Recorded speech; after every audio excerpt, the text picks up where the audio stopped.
Hello.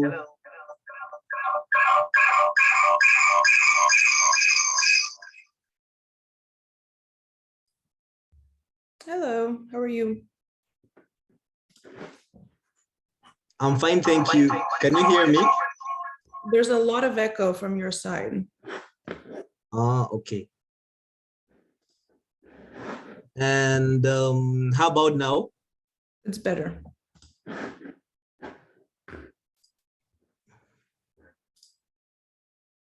It's okay now? Yes. Okay. Good to see you, Dr. Nefeli. You too. How are you doing? I'm fine, thank you. Hope the going is great. Great. So will I be able to share my screen? Yes, I'm making you the host now. Okay. I will. Yes. Yes. I think now you should have got the rights. Yeah, it just says that you need to stop sharing before I, oh no, I can stop your sharing, but can I just try to make sure that it works? Okay, that's fine. Please.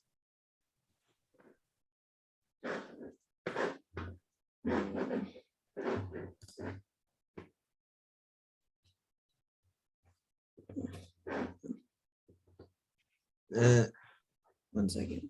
I believe I lost you. Okay. Continue. Okay, great.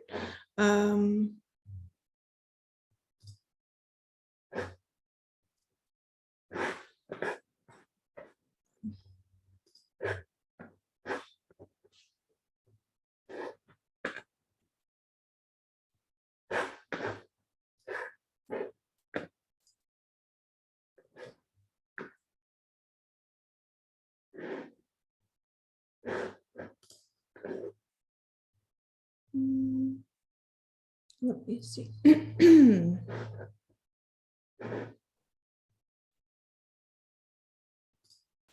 would just be this one. Okay. Perfect.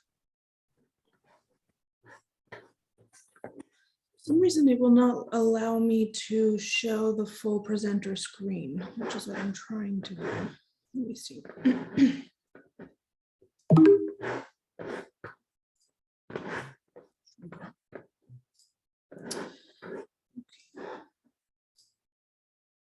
Now it's okay. No, 1 second. Okay. It always changes based on the video conferencing, but I'm sure we can figure this out. Okay. Let's see.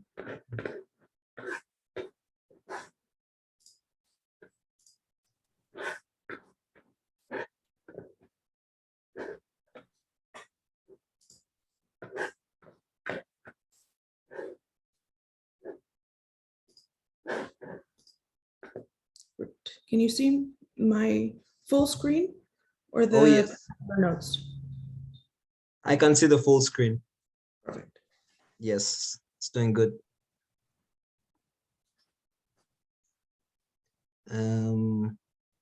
Okay, so yeah, 1 minute to time. And I think we'll start on time and others will find us along the way, but they're joining. Sure.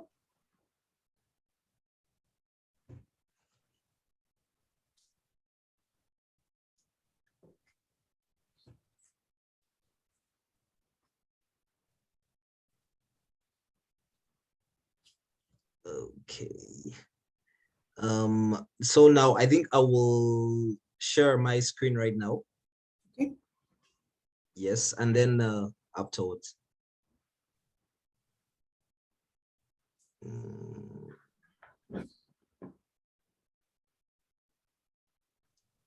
You can see it now? Yes. Okay, perfect. Okay, it's 5 p.m. and it's good to start on time. Good evening, everyone that is here, though there are still few. Others will find us on the way. You're very welcome to this career webinar with Dr. Nefeli Moridis. We're very glad to have you this evening, and thank you for honoring our invitation. We'll start off this with just a brief about our theme for 2022, and it is sustainability, digital transformation, and energy transition, and that's the theme of the SPE board that is currently in place. And just a little bit about our safety moment. It's about pain, and we're saying that do not take pain sitting down. Poor posture produces persistent pain. I know that many of us spend a lot of time sitting at our desks and doing work. However, here are some tips. Sit with your back in its natural curve, supported by the chair back. Adjust the seat height so that your forearms rest naturally at desk level. Adjust your computer screen so that the top edge is level with your eyes, and place your feet flat on the floor or on a footrest. And yes, this is just a little bit about Dr. Nefeli and her bio. The person we have here this evening, Dr. Nefeli, is the Developer Relationships Manager at NVIDIA, and she works in their global energy team. She holds PhD and MSc degrees in petroleum engineering from Texas A&M University. And I just want to add that I'm always inspired by people from Texas A&M. We have one of our SPE presidents, Tom Blassingame, and basically Aggies inspire us a lot within this space. So it's really an honor to have you this evening. And an MSc from IFP School and a BSc from UT Austin.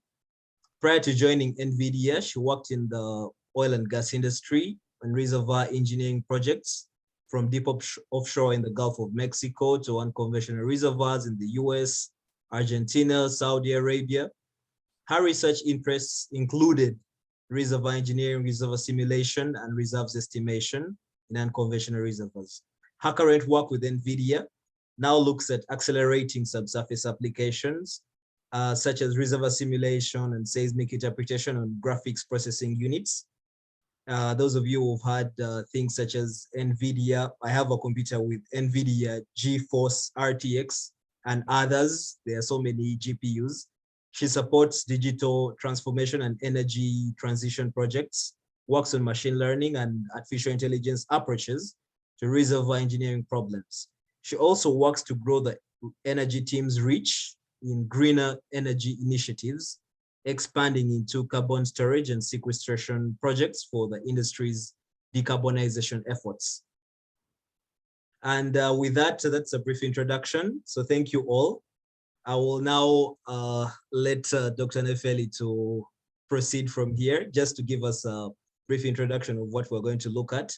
And just to remind everyone that this is going to be an interactive session whereby it is question-led pretty much. We have a lot of questions we're going to ask her, and we'll be speaking and interacting on a one-on-one basis.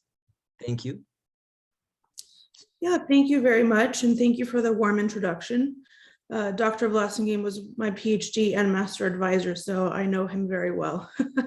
And he's a great person. Let's see, let me share my slides. Perfect. Wonderful. Can you see my full presentation? Yes, we can see. So thank you everyone for having me here today. It's always great to speak with IFP. I really enjoyed my time when I was there in the RG program. It's been a while now, so it's great to, though virtually, to speak with everyone. Today, I was asked to talk about professional growth and how is our industry changing, discuss about my career, how I got to where I am, factors for success, lessons learned along the way. And I did receive a list of questions that I've gone ahead and prepared answers for that I've put through the slides so we can discuss those.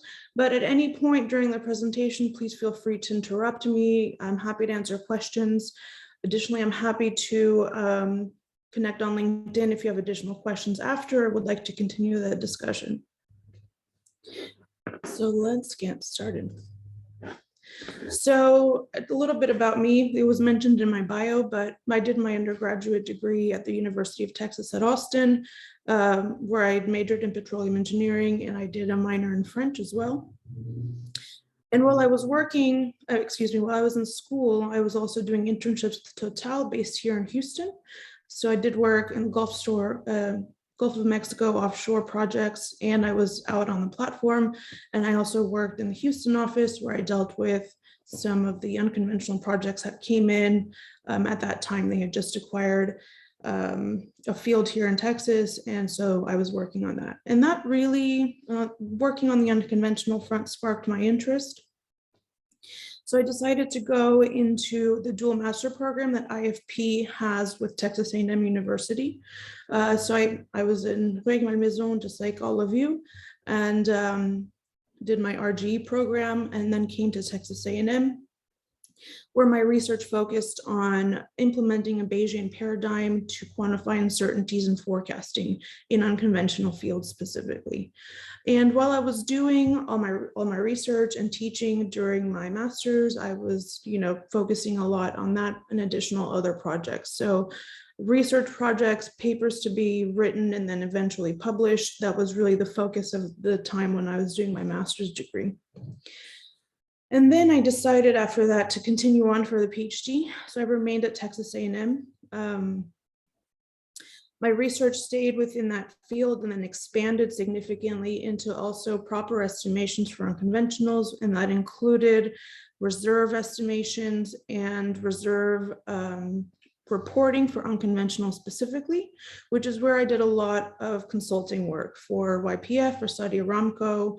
Those were really like the main projects that I was working on while I was also doing my research, and I was also teaching. I published several papers along the way, I think about 11 of them. I was also really involved with SPE at Texas A&M. I started an initiative called the R&D series, which brought in more technical discussions to our student base that focused on everything that happens in the industry that we don't necessarily hear about. So everything from fiber optic technologies that are used downhole during drilling to machine learning before it became as big as it is today. And at the same time, while I was still doing that, I was also doing internships. So I worked in Greece one summer for a company called Energean. They're based in Athens. And then I also work for Pioneer Natural Resources that's based outside of Dallas. And they're continued focusing on my unconventional work. So, really stayed active within all those areas during my time at university. And then I graduated at the worst time during the global pandemic in May 2020. I defended my dissertation on March 6th. And then the next week, the US shut down. So right before everything shut down. So that was a terrible time to graduate, as anybody can imagine. I know many of you are also still faced with challenges of this pandemic. Coming out, I worked at 2 different startups at the same time. So working all the time to get as much experience as I could find. But unfortunately, due to the pandemic, I was laid off.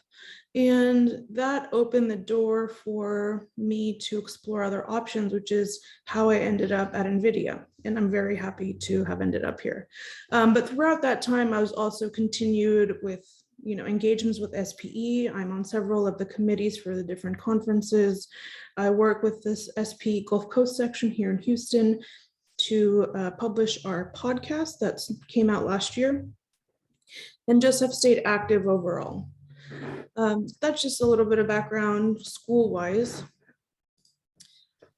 And so going into my work with NVIDIA, the role really relies on my skill set as a reservoir engineer. I am the domain expert, which is how it works. So I work on all of our projects that are reservoir based, whether it be reservoir simulation, reservoir engineering, helping accelerate reservoir simulation software to be GPU enabled. So we just released Schlumberger just released a major announcement of Intersect in December, and that was done with the help of our team at NVIDIA, which is great. We work on a lot of AI and machine learning problems for reservoir forecasting, for seismic applications. There's a lot of 3D visualization of subsurface volumetric data that we focus on. It is a significantly more challenging problem than I initially anticipated or thought. So we discussed a lot about how to do that effectively on GPUs and how to make real-time visualization available to whatever software people are using.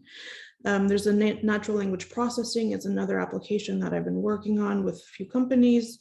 Physics-informed neural networks, referred to as PINs, if you've heard of them, are being used more and more within reservoir simulation and seismic workloads. And those are some of the newer projects I've been working on. And that's all the technical work. On the other side of things, I lead engagements with different universities regarding their research and what they're focused on, how I can help accelerate their projects. I present at conferences regularly and workshops and student chapters like this. So again, thank you for having me here.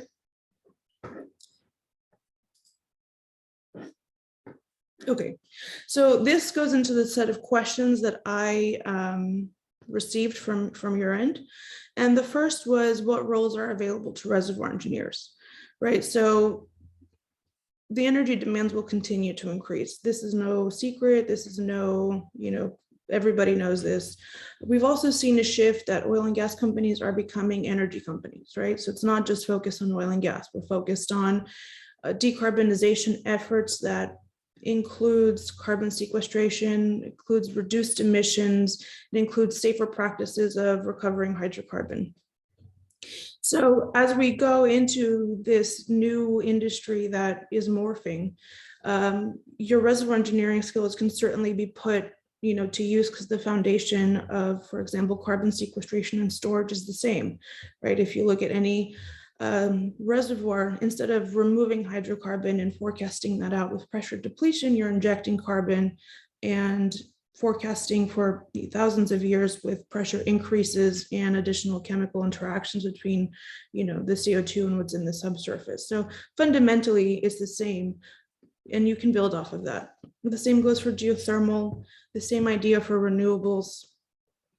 You're also experts in, reservoir engineering. So working within the reserves field is not a difficult jump, right? You know how to properly estimate hydrocarbon volumes, you know how to properly estimate recovery, and you can move into the reserves area if that is of interest.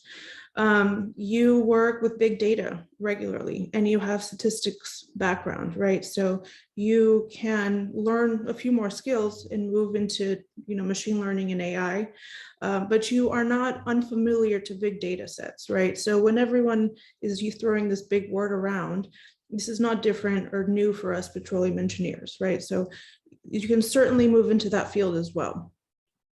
You can work for the major consulting firms like the Deloittes of the world, the Accentures of the world, right? You are the subject matter expert. So whatever problem people are trying to solve or your clients are trying to solve, you can certainly move into positions like that to provide technical consulting resources. You can move into energy marketing and trading, right? You can move into business development and project management, right? As a reservoir engineer, you do that anyway. It's part of your job. You're dealing with a lot of wells, you're dealing with a lot of fields, you're dealing with a lot of projects going on at the same time, which is basically what project management is. And you can help develop those projects out, which is where the business development comes out from. And you can also, like me, move into a tech company where you're the subject matter expert, and then you help accelerate these different applications and different solutions that people in the industry are working on. And these are just some ideas. This is not a comprehensive list by any means. This is more of a discussion of, ideas of what you can do next. What's available outside of the standard reservoir engineering position that you would, apply for out of school. So the next question I received was, during my professional journey and career to date, how and where do you find inspiration? So I just put some key bullet points up. Again, not a fully comprehensive list. I just wanted to discuss. I think the main point of inspiration is great, but I think the bigger part that you have to remember is that you have to be committed to it, because regardless of what you do, it will require your time, your effort, and you have to provide results. So getting excited about the projects that you're working on and the areas you're working on is important for that, because of course challenges come up. Every day is not great. There are always bad days and always good days. So during the bad days, you need to remember why. Well, what's your bigger picture? So for example, when I was leaving my internship with Total, when I was working on unconventionals, I got excited about that, which led me into my master's research at Texas A&M around unconventionals and incorporating a Bayesian paradigm for uncertainty quantification. And then that led me into my PhD research. So this, of course, is a very long journey, many, many years, but the excitement behind that and the interest there is really what your inspiration is. It keeps you going and it keeps you interested in the work that you're doing. Of course, not every part of the work is exactly what you want to do, but big picture, there's an end goal, and the end goal is what you're excited about. Right now with my current position at NVIDIA, it's a completely different view of how to look at problems that I was working on, but not from a tech point of view. So the learning and the exciting projects and the array of projects that I get to work on, keeps me interested, and that is where my inspiration comes from. And I can't stress enough on the second bullet how important it is to try different approaches, how important it is to fail. It's okay to fail. You will probably not get very far if you only try one approach and it always works, right? Something's not right.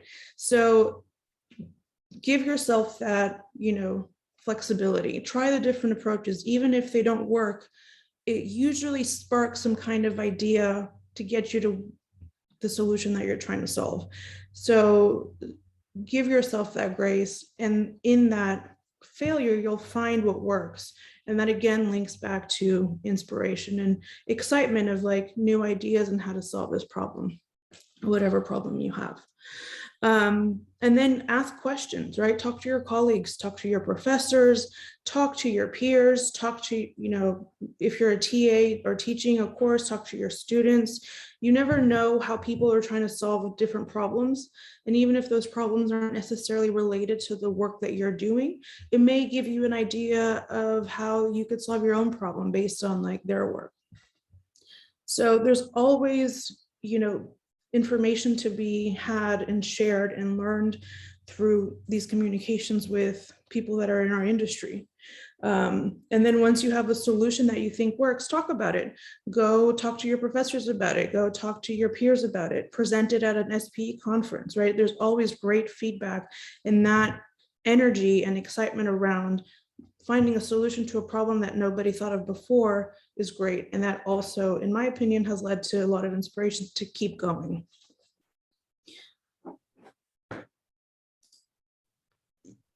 Yes, sorry, just back on the other, since this is an interactive session, I just had a few comments about the second point you made about giving yourself the grace to fail.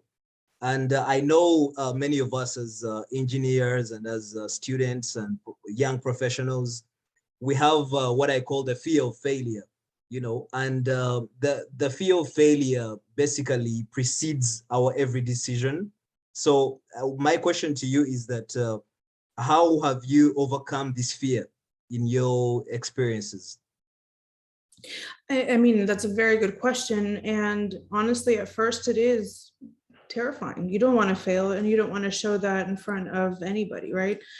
But we all do, right? And as you go through, especially because I stayed so long within academia and focused on a PhD as well, there's so many parts of my research that failed along the way that I just had to come back from. And even papers that I presented, looking back on that research, I was able to see where things weren't necessarily 100% correct or how I would like to, and then went back and fixed all of those.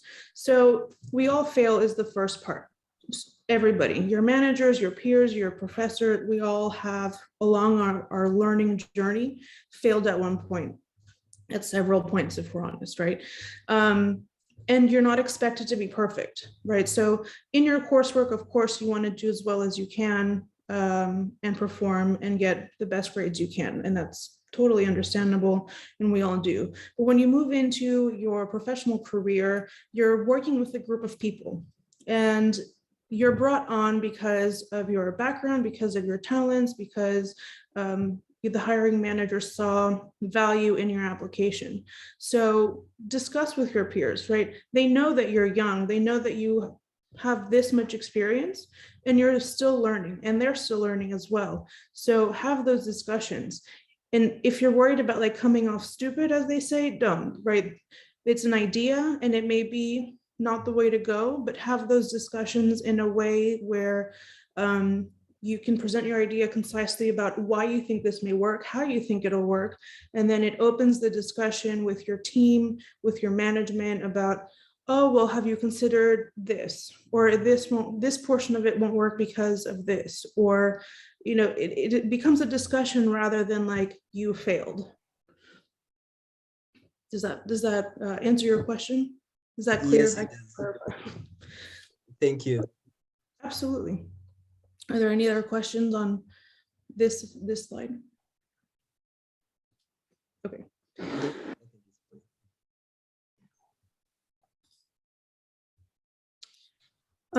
Okay, so the next question that was sent was, what factors do you consider most often when assessing your career options?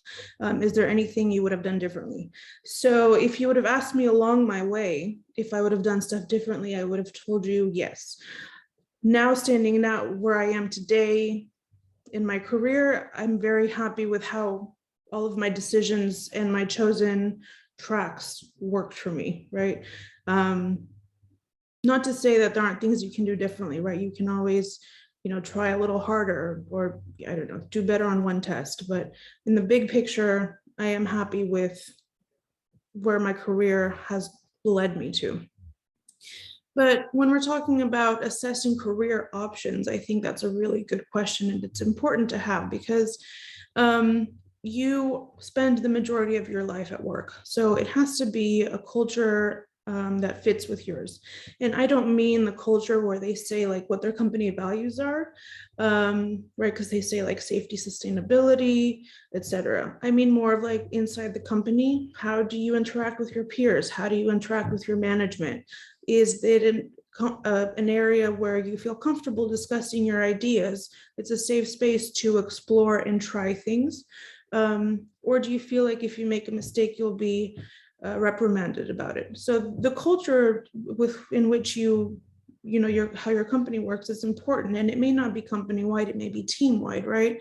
But that's one thing that you should think about, and talk to people that work there. They're the best people, I can tell you. It doesn't have to be anyone in management. It can be like one of your peers from IFP that went to X company, and they can tell you about their day-to-day experience, or you know, a friend from somewhere in your past life. So get that insider information and really understand how the company works, what is the culture of the company, and if you think that it aligns with your values and how you like to work.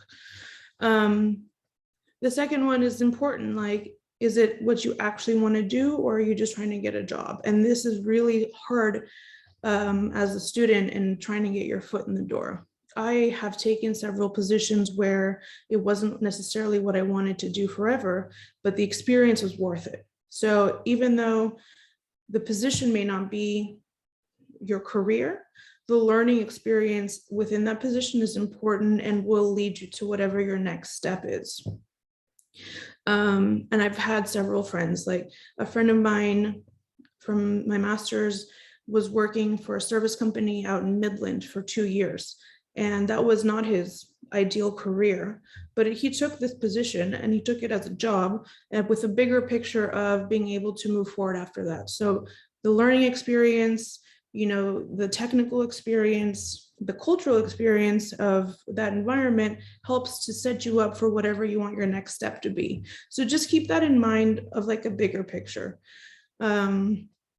If you're in grad school and you have more experience, like you worked before going to grad school, you can probably pinpoint a little better what you would like to do and how you can hone your skills. I'm not sure, at least in my class at IFP, about half of the people had been working for companies before they came. So when you go into the industry after that, you have a clear idea of what your skills are and what position you would like. So in that case, it may not necessarily be about finding the job, but about finding the company and the position that's a better fit. So there's two ways to think about that. The next one about your career options is, do you have access to try different things within the company, right? Several companies have like a rotation program once you come in, where you can try different areas, like a reservoir production, a drilling, etc., or whatever the equivalent is internally. And do you want to do those? So if you don't want to rotate through, but it's part of the program, at least the experience will be good, right? But if you do want to rotate through and that's not an option, I would reconsider if that's like the right place for you. Just as a note. And then talk about your career ambitions with your manager, with what do you want to do, bigger picture, right? 5 years down the line, 10 years down the line. Do you have the ability to grow within that company? Do you have the ability to grow within management if you choose to, or within technical track if you choose to, right? Will you be fulfilled by the position and your career, not just as like a position when you first start out? So these are just different points to think about that I've thought about along the way.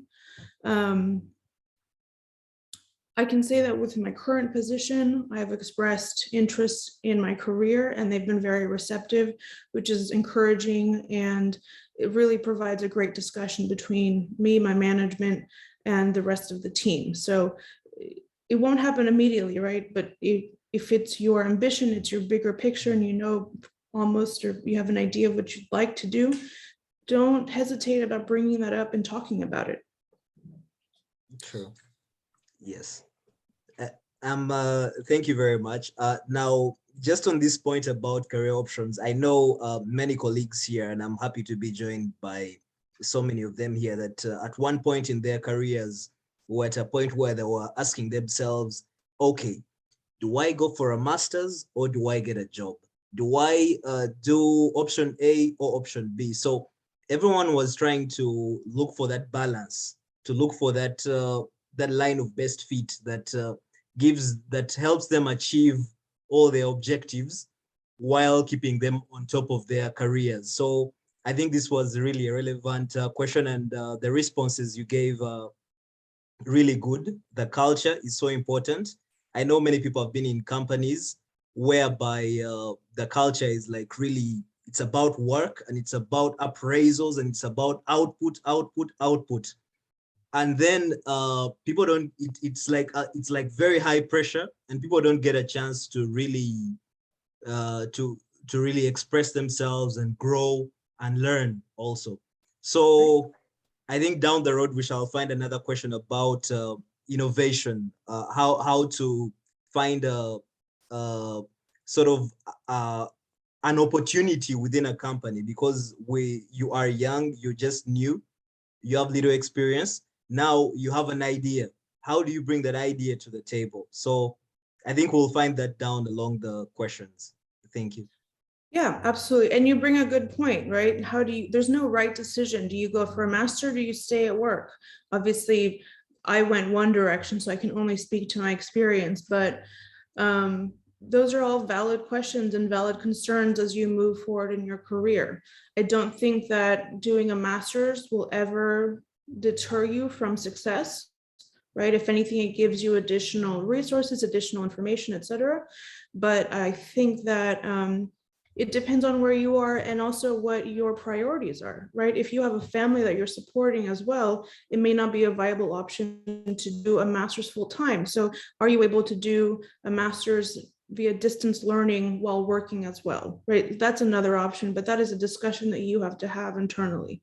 So there's no right answer. It's really what works best for you. But that's a great question, and thank you for bringing that up again. Yes. Excuse me, just bringing it up, not again. So the next question was about books and literature that I can suggest. The first portion is leadership focused, negotiation focused, success, et cetera. And these are four, I think, of the highlights that I can find. As a woman, specifically in STEM, there are certain challenges that we face. So the first book, Lean In by Sheryl Sandberg, I think is an excellent resource. She worked at Facebook for years, and she just talks about leaning into your career, like take control of it and don't be afraid to speak up. And that's just a very general overview, but show up for work is basically what it is. Show up for your career, show up for yourself, lean into your job. The next one, Never Split the Difference, is about negotiation. And this can be negotiating your salary. It can be about negotiating a project with your colleagues. It could be about negotiating a proof of concept with a client. It just talks about negotiating and never splitting the difference. And this guy is ex-FBI or ex-CIA and was the interrogator for a lot of things. So this is his background and where it comes from. The next two, Thinking Fast and Slow and Outliers, are both focused on leadership and success. So how to optimize and what to think about in different scenarios. And then for fun, for enjoyment, I have a few lists on there, but it's a very short list compared to the actual amount that I enjoy reading. You can't see it, but my bookcase is here full of books. So Warlight, I really enjoyed. To Shake the Sleeping Self was also a great novel. All the Light You Cannot See, another great one. Gabriel Garcia Marquez is one of my favorite authors, so I've read most of his novels, and Isabel Allende as well. So I recommend just reading for pleasure. I mean, it's an enjoyment and it's a luxury that we should all be enjoying. I went to a presentation one time by the CEO of a company, and he said that one of the most important things in his life and one of the things that he considers that has helped him succeed is reading. So he sets aside 30 minutes every night, before he goes to bed, to read books, and he just reads everything. It can be educational, it can be just a novel, but he stressed a lot about the importance of reading, and that was about a decade ago that I went to see that talk. So that really inspired me to keep pushing. And it can be hard with school. I know how challenging it is. I know the time required to meet your classwork and your projects and your exams. But I would recommend investing in yourself in this way. And again, there are several more books. These were just the ones off the top of my head that I thought I would share with you. Thank you. Yeah. So these go into the questions that you guys sent me about career growth and development. So global energy and how will it change in the coming years, and the impacts on your career. It's a great question, and I think we all worry about that. I don't think that companies are going to remain like they are. If the last few years have been indicative of how things are changing, I think that it will just continue. So I don't know that there will be any reservoir engineering positions like they are today, right? I think that all of these traditional positions will morph.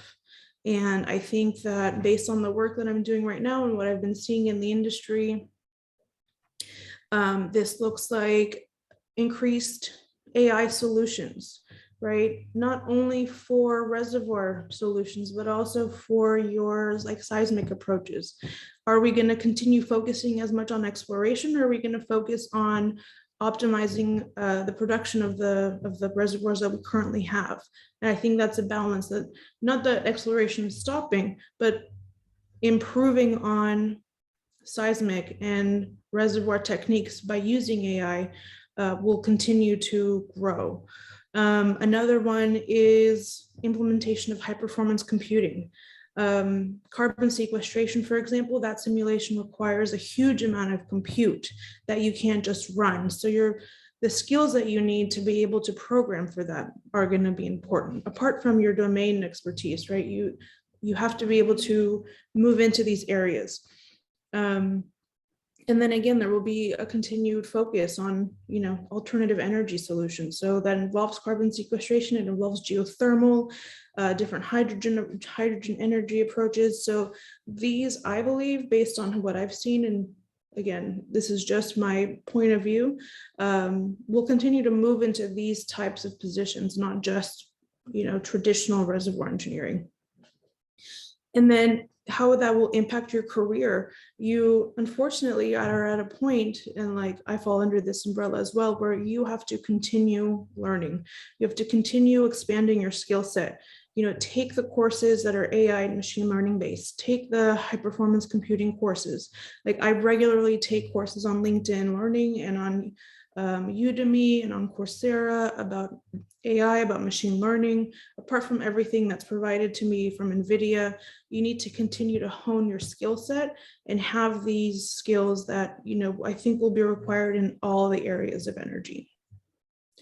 And you have to be like open to that, right? If you're not so excited about how this is moving, then consider a position that may be a little bit more tailored to what you prefer.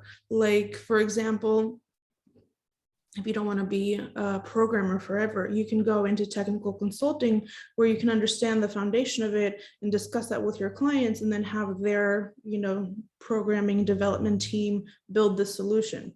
Like that could be an approach as well. So, but the understanding of it, I think, is a must moving forward. And there are many areas of AI that I haven't addressed, but what I'm seeing based on the projects that I lead is that this is where everyone is moving into this area within the reservoir groups.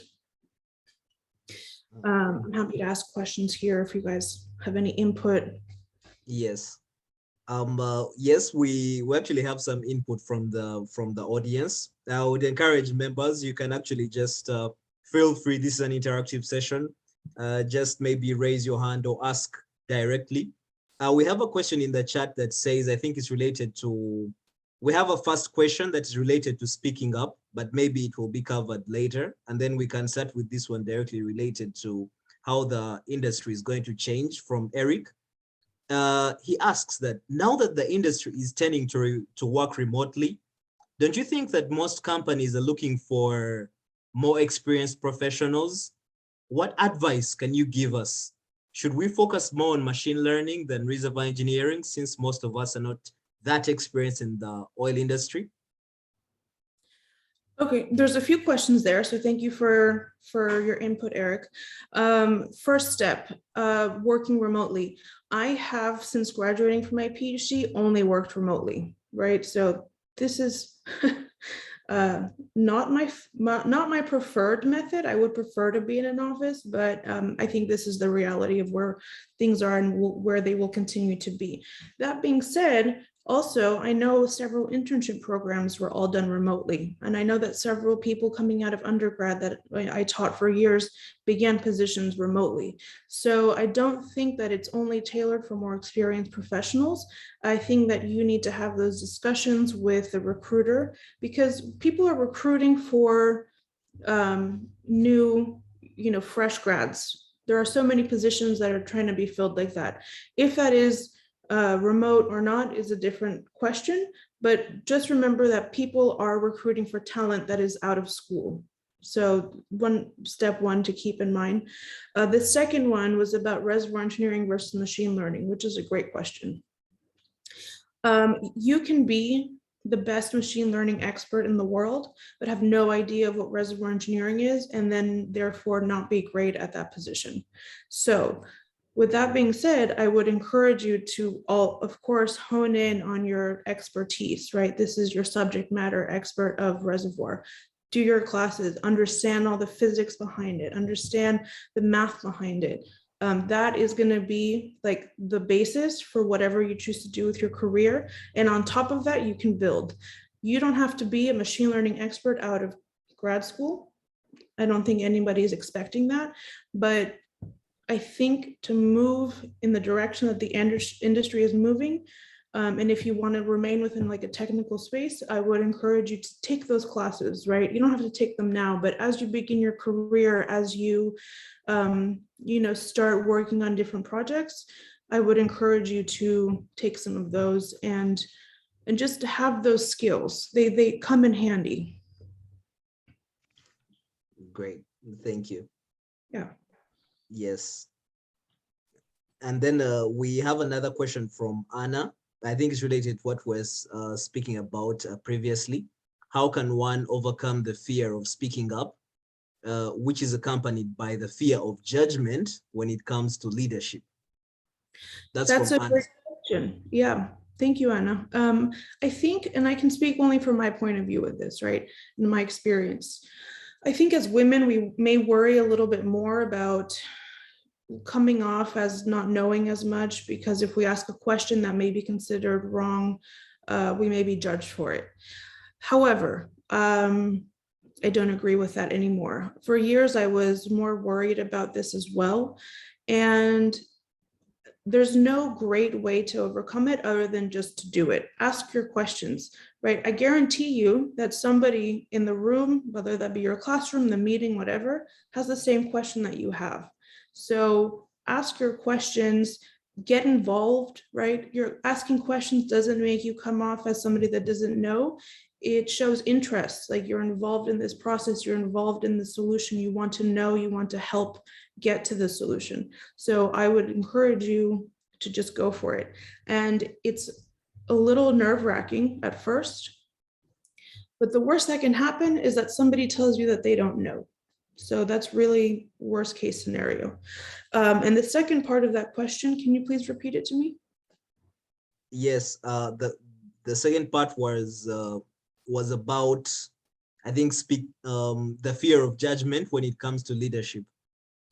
That yeah. So leadership, as in your management will judge you, or you will be judged and not be able to move into a leadership role? I'll go with both. If your leadership is judging you, then I think you may need to reconsider the group that you're in, because your leadership should not be judging you. Your leadership knows your experience level. They know your background. They know that you are coming out of school, and they know your experience and your inexperience. So if you're asking questions and you're being judged for it, that is not necessarily conducive to great work.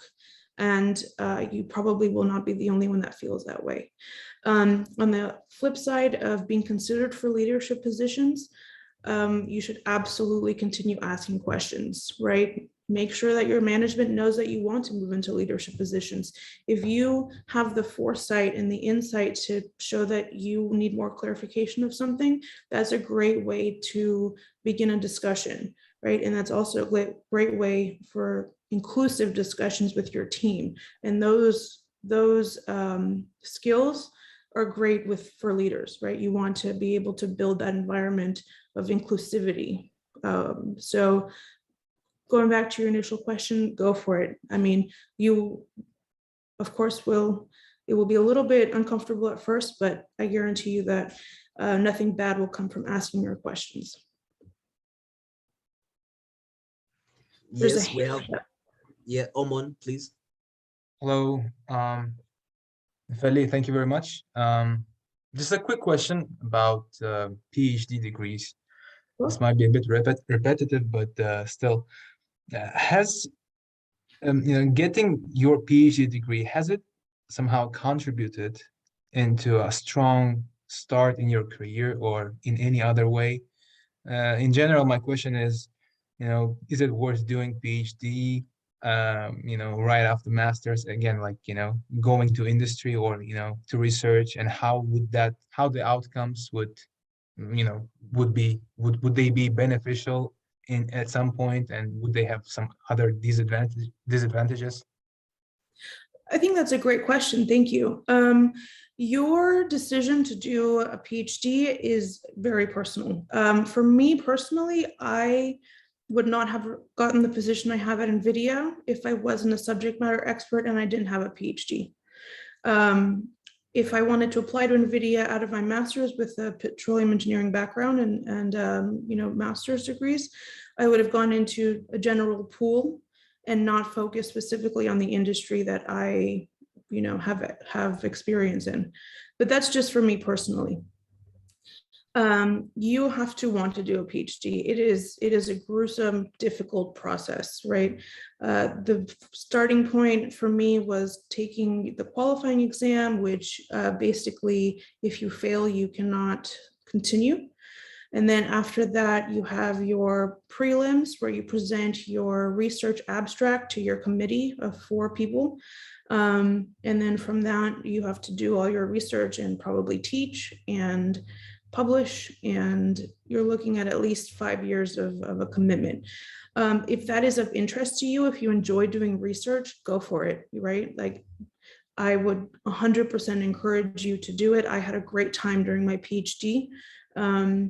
I really enjoyed the process, not only of the research, but of the presenting, of the innovation, of all of it. And I really enjoyed teaching as well. So that worked out for me. If you aren't sure, then don't do it, right? There's nothing wrong. There are so many positions available in the industry that don't require a PhD. And honestly, the only ones that necessarily require a PhD would be the national labs in the US and professorships. I think that's about it. But for me, yes, it certainly did help. It not only helped with my technical knowledge, but it helped with the experience that I had. It helped with the connections that I made. It helped with the publications that I have. It helped open a lot of doors for at least a discussion, an introduction, and a meeting. But I have a lot of friends that, did their masters and have had great careers. So there's no right or wrong way again. You also have to think of the financial aspect, right? Because you're 5 years and you're a student, and in the US you are paid a stipend, but it's not money that you're making in the industry. So these are all personal decisions and a lot of factors to consider. But if you ask me if I would do it again, I definitely would. Thank you. You're welcome. I think we can carry on. Thank you. Okay, great. Okay, the next question was about networking. About core strengths and values, skills, competencies, etc., for the energy industry. Obviously, your technical background is the most important. Like, that's step one. But you're already there, right? You're already doing your master's. You have experience. Like, you're good on that. The most important thing, I think, is effective communication. You will be presenting throughout your career to management, to your peers, to maybe SB conferences, whatever it is. You need to be able to present your ideas effectively and clearly, because otherwise nobody is going to pick up on your request. So for example, you have a budget meeting at the beginning of every fiscal year with your management, and there are 5 projects and there's only funding for 3. If you cannot present your ideas effectively and clearly and concisely to be able to get management to understand why you need the money and why your project should be funded, then you won't really get a lot of traction. So focus on your communication, and this takes practice, right? Like, public speaking is not the easiest thing to do. It isn't. This is just a learned skill for many people. Some people are just great natural speakers, and that's excellent. But for a lot of us, it's a learned, repetitive process. So practice your presentations to your family, to your roommates, to your spouses, even to your mirror, but do it out loud, right? See yourself, how you're presenting, ask for feedback. You can even practice with your colleagues, with your classmates, right? Get that feedback and really hone in on your communication skills. I guarantee you that this will help you along your way. The next one, take some risks, right? Like, you may be new to the team, but they're also hiring new grads for new ideas. So don't be, scared to propose something that may be out of the box or an unconventional approach. You never know, it may work out, right? So take the risk, and if it doesn't, it's okay, right? It's gonna be fine. You will not be laid off because one idea didn't work out. So I encourage you to take the risk. The next one is to be successful, like take control of your career. And what I mean by this is you spend a lot of time within university, undergraduate and master's degrees, being told what problem to solve, how to do it, what exercises to do, what you need to study for. So there's a lot of time that you're being told what to do. Take that when you start your career or what internship, whatever, and you drive that. You decide, right? You have a project, but you decide how to do it. Take initiative for your project, take initiative for, what you're trying to solve. And I guarantee you it'll make the world of difference when your management sees that you've taken the initiative to go ahead and do it, as opposed to being told what you have to do to solve the problem. This goes big. And then this links into the next one. When I was leaving, Dr. Blossoming told me to go above and beyond and always work harder than anybody else around you. And, I have, but you always have to keep doing, right? You want to stand out. You want to be considered for the next role. You want to be considered for the next opportunity. The next opportunity could be in like a new innovation group within the company that's just being built, and they're recruiting the best of the company, right? Like you never know what the next step is. So show up for your job, show up for your career. Like don't be afraid to take control and like just do the best work that you can do. And I think, as far as it goes, those are the building blocks of, having a successful career. Again, this is just my insight. Other people may have other advice, but this has worked for me so far. So happy to have any questions here, or if you guys have any comments. Yes, I think this is really interesting, and I will say that this is very true about taking the risks, thinking outside the box. I think basically that is what everyone must do to be able to move ahead, because it's quite competitive. Everything needs someone to think really, really fast. So totally agree with this. If anyone in the audience has something to add, please, this is your cue. If not, we can carry on. All right. Yes. All right, the next one was about networking skills and who you should connect with. Great question. I will preface this answer by saying that every position that I have ever held has been through a connection. So networking is important. And don't forget to include this networking in this relationship building with your classmates. My current position at NVIDIA, I received a call from a former colleague of mine at Total when I was an undergrad, that we worked together then, who told me about this availability, which is how I started this process and eventually started with NVIDIA. It is very important to have connections that you have a good relationship with, and then that can really open doors for you. And it also is a good reminder to have good relationships with people that you're working with and people that you're in school with. So ways to do this, obviously, have good relationships with your classmates, with your colleagues, etc. But get engaged with SPE, right? SPE is a wonderful resource, and it's full of people that want to help you. But go to the meetings, volunteer to help at different meetings, volunteer to be on committees, volunteer to review abstracts for different conferences, volunteer with your local section to, I don't know, be part of a planning committee or a young professional committee or whatever it is. Get involved so people know who you are. I had a meeting with a woman recently-ish, and she told me that, she knew me through SPE, and, she said if I ever needed anything to just reach out, but that the work that I had done and my involvement was really like impressive and indicative of my success in the industry. So don't be afraid to get out there and make those connections and have conversations. Then when you're talking about like higher level, like decision makers, like at conferences or meetings or whatever, like have your presentation of yourself ready, your elevator pitch, as they say, right? Why do you want to talk to them? Who are you? What are you doing? And why you guys should be engaged.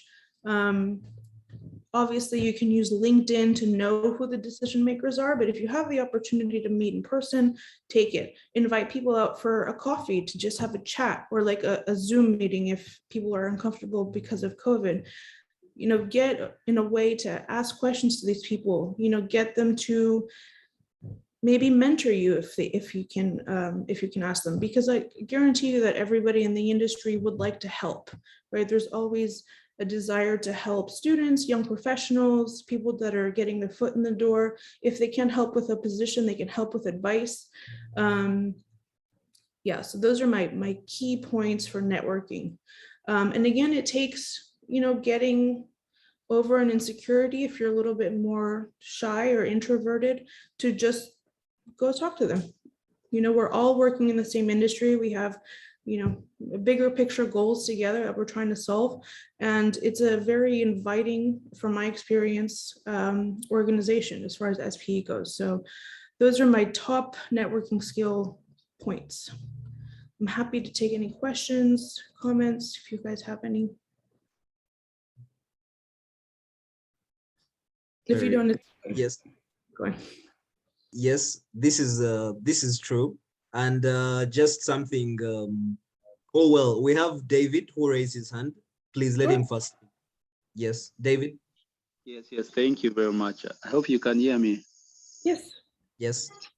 I wanted to raise a point about networking. Sometimes you may be willing to go out of your space, maybe if you're introverted, but like the real thing is knowing the right questions to ask maybe the managers and all these decision makers. So how do you get over that hurdle? Because you may be willing to get out of your own space, but having that ability to hold a conversation, I think it's quite important. So how do we go about that? Thank you. Absolutely. Thank you for your question. You need to define what you want from this person. Like, you need to know, okay, this is the manager of Y company. I want to talk to this person about a position, an entry-level position, whatever it is, right? So you have to be able to, in your head or like on a sheet of paper, whatever, have concise points of what you want to ask them, how you want to talk to them. So is it at the beginning, introducing yourself, highlight your strengths, right? You're an awesome reservoir engineer, you are engaged with SPE, and you have an interest in, I don't know, cooking, let's say. Have those conversations. You may think that the extracurricular portions of your life are not important to recruiters, but they are.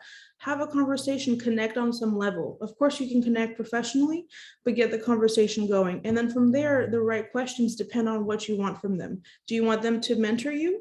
You can tell them, like, I am looking to talk to you because I'd like some mentorship in early career advice, let's say, or are you looking for a position? And it can be, you know, after you get to know them and start the introduction and the conversation, it can be, you know, I'm graduating from my master's, I'm open to opportunities right now, but I am interested to know, based from your experience in your company, if you think my skills align with what you're looking for. And if not, can you give me some feedback? How can I improve? You know, it's always about a conversation and not a demand.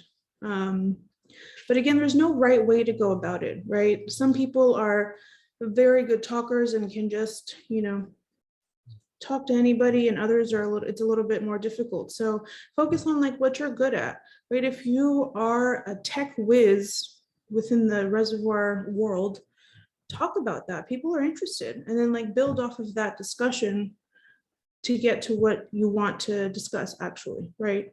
So does that help at all? Does that clear? Yes, it does. Thank you very much. You're welcome. Okay. Yes, I think we can move on just to also finish quickly. Thank you. Yeah. The next question was about planning a career as opposed to having a job. Like we talked about this earlier, know what your bigger picture is, know what your goals are. Starting off at a position that may not be like your forever job is fine, right? And there's no such thing as a forever job anymore. Your career will continue to evolve as your interests evolve. So like starting out in the field for a few years to get that experience can launch you into like being the top reservoir engineer for a company, and then that could take you into something completely unrelated. But have an idea of what you want to do, right? And like have a 5-year plan. 5 years is short enough time where you can build and have goals like set. And this not only includes your career, but it includes like your personal life. It includes your family planning. It includes major purchases like buying a home. It includes your living arrangements. Like if you're planning to start a family with your spouse in the next 2 years and your job requires you to travel 8 months out of the year, that's probably not going to align well, you know, for your family. So have those discussions, have an idea, bring it to your manager, you know, understand what you want and vocalize that. And then what are your ambitions, right? Apart from getting a job, what are your ambitions within the company? Do you want to move into management? Do you want to move in the technical area? What is it that you want to do? And and vocalize that. So we all start somewhere. And there's no like recipe that I have to share with you that is going to guarantee, you know, anything. But I think the most important part is also, you know, be interested in the work that you're doing as a fundamental comment. Like if you're not interested, it will just be a job, right? But if you're interested in what you're doing, it will evolve and it will become a career. True. Thank you. Absolutely. Yes.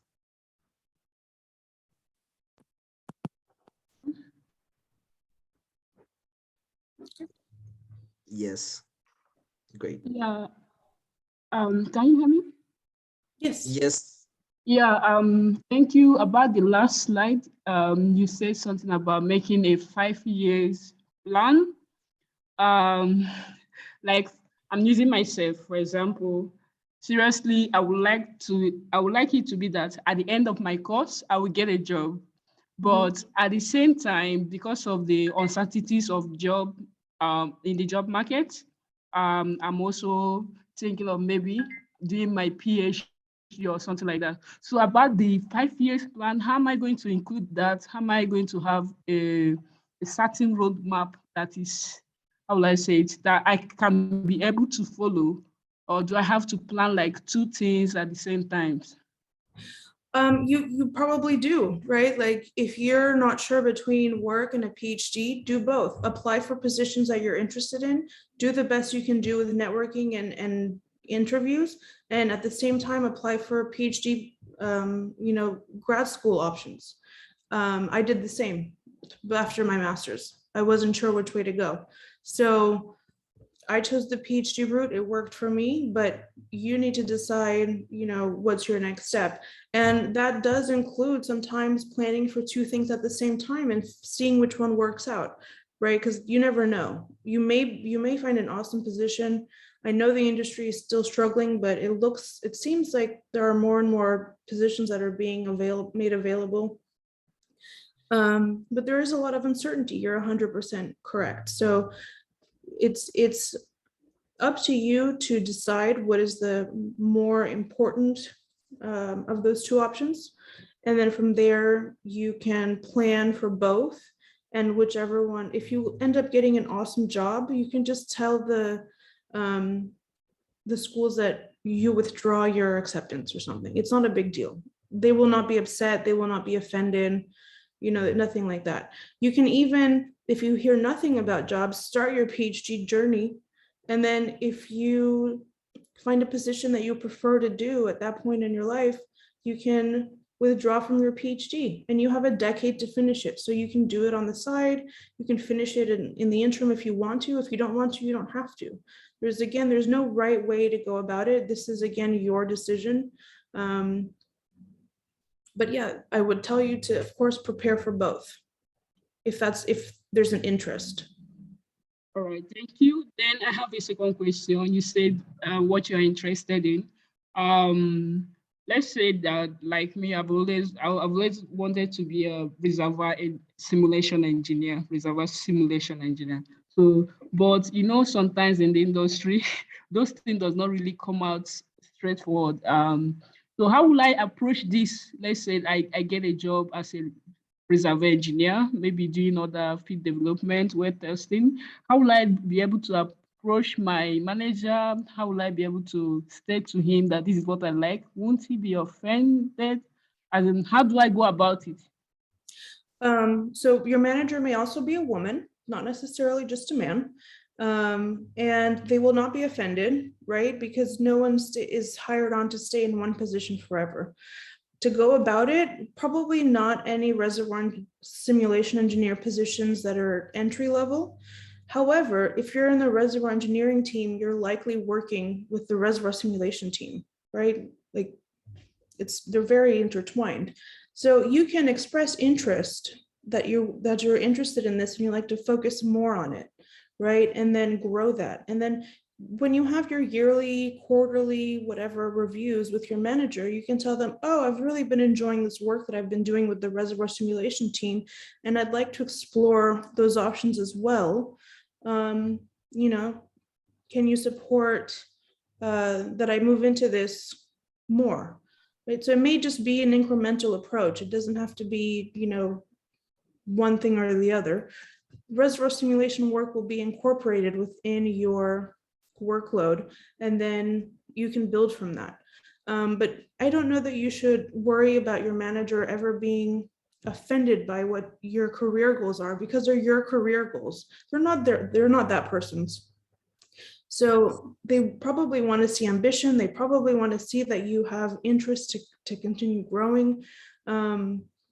So consider all of those things in those discussions, right? Is that clear? Can I clarify if? Yes, yes, yes. Yeah, thank you for the correction. I'm sorry, I can't hear you. Yes, it's clear. Thank you. Yeah, she says thank you very much. Yes. Yes. And the next one was about career risks. Yes. Career risks. So as you all know, we are an inherently risky industry, right? The energy industry is based on commodity prices. So that's risky, but any industry is risky, right? Like the stock market failed in 2008 and how many thousands of people lost their jobs. There's always a risk involved in whatever you do, but risks worth taking. Apply to a job that you don't think you're qualified to apply for. You never know, right? You don't know what they're looking for. You don't know, you know, if your experience aligns, and then they're willing to, you know, mentor you the rest of the way. And if you don't apply, then you don't know, right? So go for it. The worst that can happen is that you don't get the job, but take that risk. If you're unhappy with your position, if you're unhappy with your company, if you're unhappy with your manager, make a move, right? You don't have to stay within a position where you're unhappy. You can always change like groups within the company, like we were talking about earlier, from reservoir engineering into the reservoir simulation group. You can change completely into a different area if you want. You can change companies altogether. You can change industries altogether, right? So you don't have to remain within a position. I encourage you to line yourself up for success by starting to interview and not just like resign on the spot, but you know, set something up. If you're unhappy with where you are, set something up, find a different position, apply for it, and if you get it, you know, talk to your management. And if you're thinking about startups, if you want to start your own, go for it, right? If you have an awesome idea take the business classes that you need to understand how to start a business, right? Work your ideas out, talk to your peers about them, and see, is there, you know, a market for this? And then try, right? You can do it as on the side to begin with, and then devote all your time to it. Those are some of the career risks that I would encourage you guys to take. And then again, handling risk, I mean, unfortunately, there's risk with everything. So I'm not quite sure that I can answer what the best way to handle. I think the best thing you can do is make the most informed decision based on the information that you have, and then trust your instinct from there. Sure. Yes. And well, the last two questions will be about innovative ideas and incorporating meaning into our careers. Yeah, I don't know if I have the innovative idea one, but okay, the meaning one, and maximizing your impact. So the first thing to remember is that though you spend the majority of your life at work and you should enjoy your work, you also need to enjoy the time outside of your work, right? You need to recharge, you need to spend time with your family, friends, enjoy your hobbies, do what you enjoy to do in life, so you don't end up, as they say, burned out, right? You need to be able to show up for your position in the best way you can, and that involves taking care of the rest of your life as well. That's one step. The second thing, if meaning as in like causes that are important to you, consider starting one within your company, right? Let's say you're very interested in, I don't know, feeding the homeless in your community, right? You can bring that to your company and say, I want to start a chapter within our organization. I want to do this amount of outreach, you know, something like that, whatever that cause is, and bring it in. Also, you know, it's a great discussion to have with the people around you, why it's important to you. And then, you know, share that passion. You can also ensure, like we discussed earlier, aligning your personal values with those of your company, right? Making sure that, you know, what's important to you is also reflected in the environment that you're in, within your organization. And then the last one is to say yes to projects, right? And this is a little bit more on the impact side. You know, if your manager is looking for somebody to do a project, volunteer for it. It'll show initiative, it'll show interest, and then the next time another great opportunity comes up, you will most likely be thought of for the role first. So I would encourage you to do that. These are, again, just a few ideas. I don't know that I have the last question, so will you please share it with me? Or are there any questions here? No, basically, I think the last question was about innovative ideas and how to incorporate them. But I think the response you gave us about how to basically go for it, because the main message I've picked for it is that, you know what, this is life. It's okay to fail, just go for it. So I think that would really, really be the great sum up to such a question about innovative ideas. And really, we just want to say thank you very much for honoring our invitation. It's really, really great to have you this evening. Recently, I was talking to a colleague of mine called Maggie, a Vedisian. Yeah. She's an Aggie. You should probably know her, you know, I do. and she told me to tell you hi. So yeah, she was really happy that we're holding such an event. Wonderful. Well, thank you again for having me. I'm happy to continue answering questions through LinkedIn, so feel free to reach out. And, you know, have a great evening and a great rest of your semester. Yes, thank you very much. And before we leave, I would just request everyone to probably open their cameras, and we can, I don't know, do something like this, just to take just a photo, a group photo. Okay. For all of us. Thank you. I will hold on 1 second.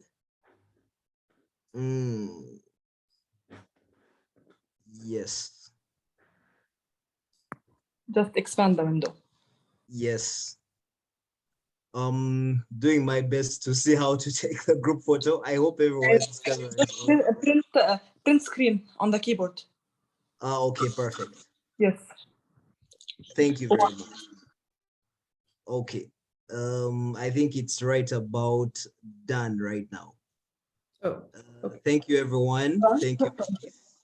We are very happy. Thank you so much. Yeah, And bye. thank you, everyone. Thank you so much for Have a your great time and your advice. See you. Yeah. See you. Bye. Bye.